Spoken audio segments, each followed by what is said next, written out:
Dalawang warship ng Amerika mga kapatid ang nagpakita rito sa Scarborough Shoal. Pag-usapan natin to, samahan ninyo ako mga tol. I'm just a young nigga chillin' on it. First time I seen ice was a Alright, magandang araw muli. Welcome ulit mga kapatid sa ating bagong video, reaction, review, commentary, opinion, criticism at kung ano-ano pa. So meron tayong videong panonoorin mula rito kay John Reps at bibigyan natin ng reaction and commentary. Sabi rito mga tol, dalawang warship ng Amerika nagpakita sa Scarborough. PCG aircraft hindi nagpatinag sa China. Mga kapatid, yan ang ating pag-uusapan ngayon. Pero bago natin to simulan, syempre huwag niyong kalimutan mag-subscribe kay John Reps. Nakalagay po ang link sa ibaba. At kung bago ka pa lamang dito sa ating YouTube channel at trip mo yung mga ganitong klaseng reaction video, mga kapatid, huwag mong kalimutan mag-subscribe. Click mo na rin ang notification bell para ma-notify ka pag may mga bago tayong reaction video tulad nito. At kung ikaw naman po ay nanonood sa ating FB page, syempre huwag mo rin kalimutan mag-follow and like. Nasa 166,000 na tayo. Maraming salamat mga kapatid. So eto ngayon ang ating tatalakayin. No? Dalawang warship nga ng Amerika mga tol ang nakita na naglalayag dito malapit sa Scarborough Shoal. Ano kaya ang reaction dyan ng China? Alamin natin to mga tol. Huwag na natin patagalin pa. Panoorin na natin to. Sa unang pagkakataon ay niradyuhan ng isang barkong pandigma ng China ang isang Philippine Coast Guard aircraft kahit na nasa 15 nautical miles pa lamang ang layo nito mula sa Zambales. Pero mo nasa 50 nautical miles pa lang tayo mga tol mula sa Zambales, nire-radio challenge na tayo ng China. 15 nautical miles, take note, 50 nautical miles pa lamang tayo mula sa Zambales, nire-radio challenge na tayo. Ano yan, teritoryo na nila? Pero hindi napatinag ang Philippine Coast Guard aircraft at lumipad pa ito ng mas mababa sa itaas na mga barko ng China habang dalawang US Navy warship naman ang nakita malapit sa Baho de Masinloc. Kaya't para malaman ang buong detalye ay tumutok at makinig na mabuti. John Reps. Sa update sa patuloy na tensyon sa West Philippine Sea, ang Philippine Coast Guard kahapon ay muli na namang nagsagawa ng Maritime Domain Awareness Flight sa Scarborough Shoal o Baho de Masinloc gamit ang Cessna Caravan aircraft nito. At habang papalapit ang Philippine Coast Guard aircraft, 50 nautical miles pa lamang mula sa Zambales, abay isang barkong pandigma ng People's Liberation Army Navy na may numerong 553 ang nag-radio challenge sa Philippine Coast Guard. Ito mga tolo, kung mapapansin ninyo, di ba yung Pilipinas, nasa gitna tayo ng karagatan. Ano tayo archipelago, di ba? Kalat-kalat yung ating mga isla. Hindi tayo yung tipong katulad ng ibang bansa na isang buo talaga. Pwede mo mapuntahan yung Visayas, Mindanao, sa pamamagitan lang ng sasakyan. Sa atin hindi 'di ba? Kailangan mong lumipad ng eroplano, kailangan mong mag-vapor, 'di ba? Barko. Kasi hiwa-hiwalay tayong mga isla. So wala tayong mga border sa kahit na kanino mang bansa. Pero tignan nyo mga tolo, 50 nautical miles pa lamang mula rito sa Zambales, nire-radio challenge na tayo ng warship ng China na tila baga nandoon na tayo sa bansa nila. Grabe.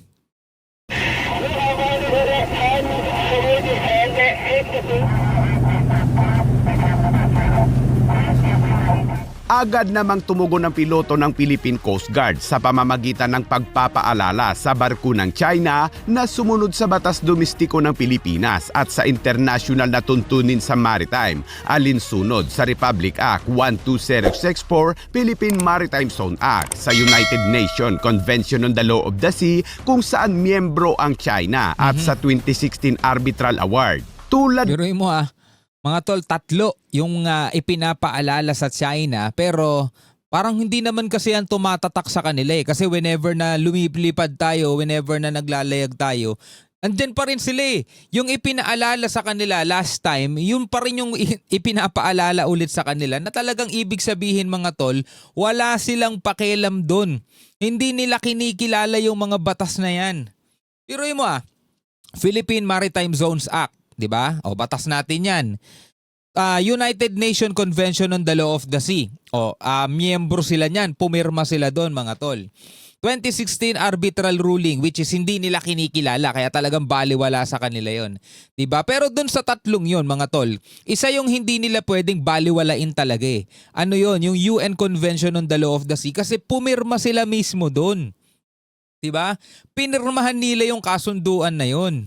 Ng mga nakaraang radio challenge ng mga barko ng Philippine Coast Guard sa mga barko ng China ay hindi pa rin sumasagot ang mga barko ng China. O yan hindi sila sumasagot.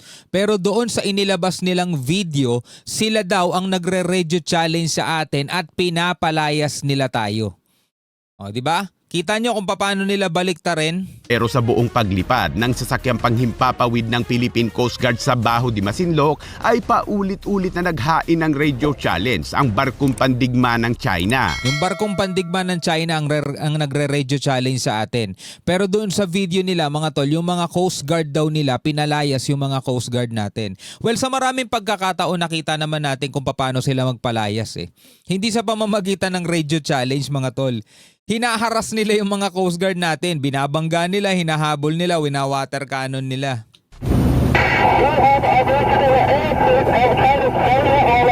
Sa pag-iikot ng Philippine Coast Guard aircrafts ay mas maraming barkong Chino ang namataan sa paligid ng Baho de Masinloc. Natukoy ng Philippine Coast Guard ang 3 sa barko ng China Coast Guard sa paligid, kabilang ang isa na nakaposisyon malapit sa hilagang pasukan ng shoal. At ang isa pa dito ay ang 21562 na direktang nakaharap ng BRP Cabra kamakailan lamang habang nagpapatrolya sa baybayin ng Zambales. Naroon din ang 3 barko ng China PLA Navy, 2 destroyer at isang replenishment ship na naiulat na nasa lugar ng halos 2 buwan. Bukod pa rito ay 2 barko pa ng maritime militia ng China ang namataan sa lugar. Sinakop na talaga nila, no? Kasi mga tol, atin yan eh. Yung katubigan na yan sa palibot ng Scarborough, sa atin yan eh. Ang Philippine Coast Guard aircraft ay lumipad din ng mas mababa upang malapitang makuhanan ng video at litrato ang mga barko ng China, kaya't maririnig ang terrain warning mula sa Philippine Coast Guard aircraft na ibig sabihin ay sobrang baba na naglipad nito. Terrain, pull up, pull up. Terrain, pull up, pull up. So yan, sa aeroplano yan ng BFAR, ibig sabihin sobrang baba na terrain kasi pwede na siyang sumadsad tumama. Sa mga bundok yun, pero ito kasi nasa karagatan pero kailangan niya pa rin lumipad ng mas mataas. Sinabi naman ni Commodore J. Tariela sa isang pahayag na isa umano sa PLA Navy ship ng China ang nag-deploy umano ng isang helicopter upang maharang ang Philippine Coast Guard aircraft. Pero bago pa man umano ito lumipad mula sa barkong pandigma ng PLA Navy ay pabalik na ang Philippine Coast Guard aircraft sa Zambales kaya't hindi umano ito nakalapit sa aircraft. Nung sasabihin nila, pinalayas nila. Alam na natin yung kwentong yan, sasabihin nila na itaboy na nila. Bukod sa mga barko at helicopter ng China, sinabi ng Philippine Coast Guard na naroon din sa lugar ang 2 US Navy warship.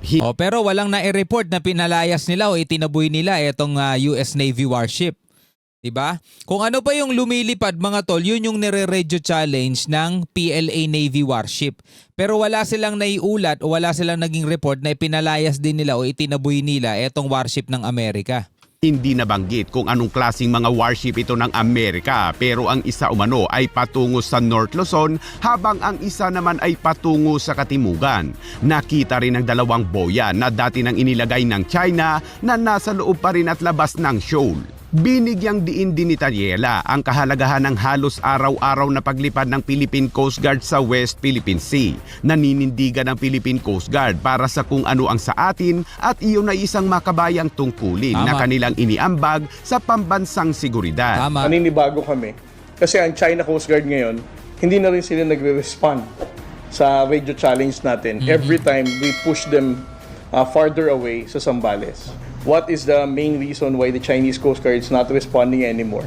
And they have also dropped yung claim nila na indisputable sovereignty.